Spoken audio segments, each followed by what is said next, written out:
ورجع الحسين إلى المخيم منكسرا حزينا يكفكف دموعه بكمه، وقد تدافعت الرجال على مخيمه، وصاح أمام مجير يجيرنا، أمام مغيث يغيثنا، أمام طالب حق ينصرنا، أمام خايف من النار فيذوب عنا. فاتته سكينة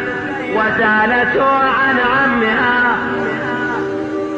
فأخبرها بقتله، وسمعته زينب